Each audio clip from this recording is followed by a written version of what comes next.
where they learn to make quick, easy foods that are nutritious. And it's really helped them. And they're also supplemented with some things that have been proven to help brain health, like omega-3 fish oil.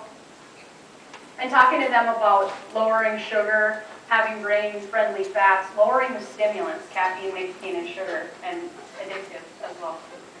So I think that's really exciting, and that's something that I think we should be doing in our drug courts and our treatment programs. I know that we all work with the resources that we have, and it's not always feasible to do some of these things, and that's a common concern I hear is of my clients can't afford it, or I can't afford it, it's cheaper to go to the dollar menu than it is to, try to buy healthy food. And there are some ways around that.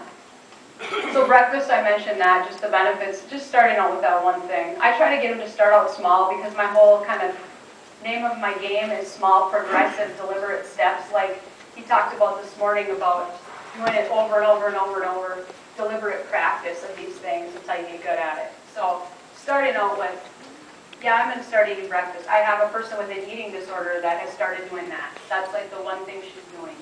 And after 3 weeks, it wasn't so scary to do it anymore. And it's not a huge breakfast, but it's something, So that's how we started with that. So I mentioned amino acids. Amino acids are the building blocks of neurotransmitters. They're in all the tissues in our body. We need them for all of our functions. They play a key role in mental health, as we'll find out in a moment. And half of them we need to get through our diet, which is difficult for a lot of us with poor diet, or even those of us who have a healthy diet. It still can be really difficult to get them in. So sometimes supplementation is helpful. So they're the chief components of protein. They control moods, memory, and feelings. What did he call it this morning? I liked what he said, molecules of emotion. That's what neurotransmitters are. So there's a lot that you can do to help the health of your brain and your neurotransmitters through your diet. Depletion of them causes these symptoms: depression, poor recall, aggression, confusion, anxiety, paranoia. All these detrimental states of mind. There's a lot of research behind glutamine for the treatment of cravings. That amino acid, tyrosine, is needed to build the catecholamines, dopamine, norepinephrine, and adrenaline. So if you're feeling down and gloomy and blah, you have no zest for life, you may be low in tyrosine. Tryptophan, we've all heard of tryptophan, which is in turkey and other animal foods, produces serotonin and gives you that calming, relaxed feeling. The problem with tryptophan is that it's one of the smallest amino acids, and it has to compete with all the others to get through the blood-brain barrier. So even if you are getting enough in your diet, sometimes it's not getting to your brain.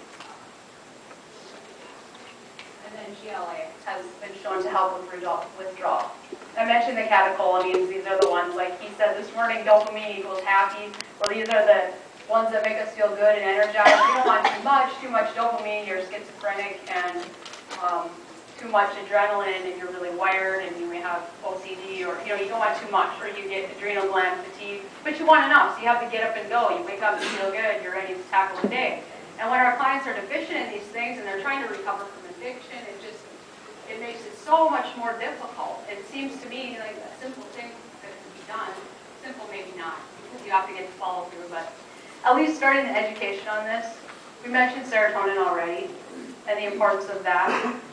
Melatonin is another one that is really essential and helps with sleep problems. I didn't include melatonin in here, but it's been studied pretty widely, recognized as safe. A lot of people use it. It's helpful in, especially with the sleep problems that many drug and alcohol addicts have, when they get sober. Here's just a little note about safety considerations about supplements. Supplements are currently unregulated.